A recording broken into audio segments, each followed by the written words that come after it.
Gaga feminism. In other words, change has occurred on account of the boom-bust economy, advances in computer technology, new medical research, increased mobility, new forms of social contact and social networking, new modes of media, including Twitter feeds, new levels of media surveillance and intrusion, and new forms of social control. Obviously, there is no need to pinpoint one singular narrative to account for the massive changes that we have experienced in our lifetimes. And in many ways, it would be weirder if our ideas of family, desire, the normal, the ordinary, the extraordinary did not change as everything else around us shifted, evolved, developed, and collapsed. I think the main point to take away from Gaga feminism is that our society has not quite evolved as quickly as everything else that is surrounding us right now. And it's absolutely frustrating that humans cannot evolve as quickly as science can, but it's also part of being human. And there was a particular sentence in the book that kind of terrified me because I didn't see it as the decline of a civilization. I saw it as the decline of humanity because, and I'm not sure if I'm pronouncing this correctly, but Puglia says that Gaga feminism represents the end of culture, the end of civilization, the end of truth, values, and meaning, the end of sex, and the triumph of a robotic age emptied of human sentiment.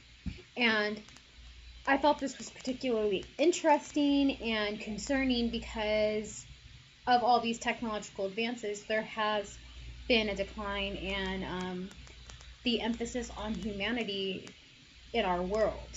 Western, Eastern, it doesn't matter where. It seems as if there has definitely been this lack of empathy worldwide. And part of that stems from these technological advances, especially with the 24/7 news coverage that we get from MSNBC, Fox News, BBS, CBS, CNN, whatever you get your news from, Al Jazeera.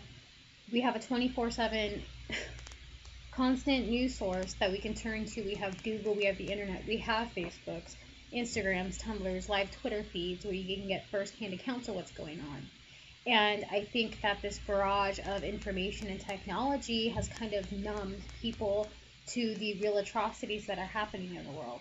So with the rise of technology and this emphasis and importance on technology, I do think it is causing an issue. I don't think it's Gaga culture that would be doing this, but I do think that technology and this huge emphasis on it, and this huge emphasis it has in our life, is having an adverse impact on all sorts of ideology, including feminism. A few years ago, people wouldn't know what women of color were. You wouldn't be able to go to Tumblr and read about Audre Lorde. The only time you would hear about that is in an academic setting, probably in a graduate school course, or if you're a gender study undergraduate. You wouldn't have been able to access that sort of information very quickly. And I think with an increased amount of knowledge, we expect that our society should evolve at that same pace, and it's improbable and impossible to expect that to happen. And that was a sentence that kind of terrified me because I would not want to see humanity disappear, and I already see a lack of empathy and a rise of apathy in Western society, and I think that is horrific. I mean, apathy breeds ignorance, in my opinion. So when that sentence was read, I wasn't like, okay, that's something fantastic that's happening with technology. It was more like, wow, that is a valid reason why our society is declining. I also thought the statement that gay marriage wasn't an important concept until the religious right made it important was interesting, along with the idea that marriage is oppressive, or an oppressive ideology. I don't think marriage is an oppressive ideology if you're in a proper relationship, and by proper relationship, I mean a respectful relationship. I do think marriage is archaic, and the concept of marriage is archaic, and it's rooted in patriarchy. But just because something is rooted within a specific branch of oppression does not mean that it cannot be altered. And if we are to do what Halberstam says and change the social structures we inherit, we have to attempt to change those social structures, or as Halberstam says, we are doomed to repeat them. So if marriage is an oppressive ideology, how do you change that? You get married and you change that, or you change the definition of marriage, which is, I think, something that is currently happening. And I do think that marriage is an important right for everybody to have. I used to just say, yeah, let everyone be as miserable as the other person that's married. Nobody has a right to tell somebody who they can and cannot love. And I still very much believe that.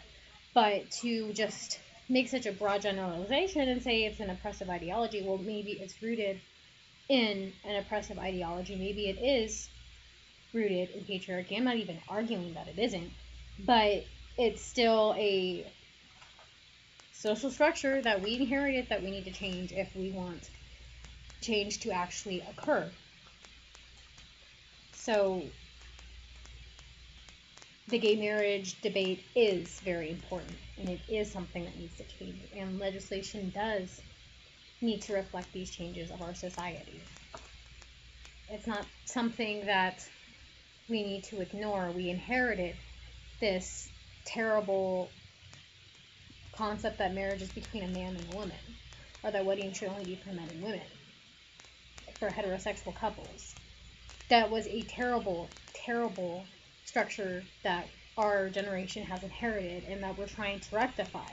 But we cannot completely dismiss the concept that marriage is oppressive. We need to change it, or else it will remain the same, and Halberstam states as such. I also think it's important to mention that both readings kind of put this emphasis on the fact that categories no longer really exist and are no longer as important to some as they are to others. And I hope that society evolves to where they do not allow themselves to be categorized and placed in little boxes, and instead are embracing who they are as individuals, because that's actually what we all are. So for me, Gaga feminism is embracing who you are and embracing what you are and where you're from and all of your life experiences, but not segregating them and making them different from one another. Your intersectionality to me has been your oppressions make you who you are.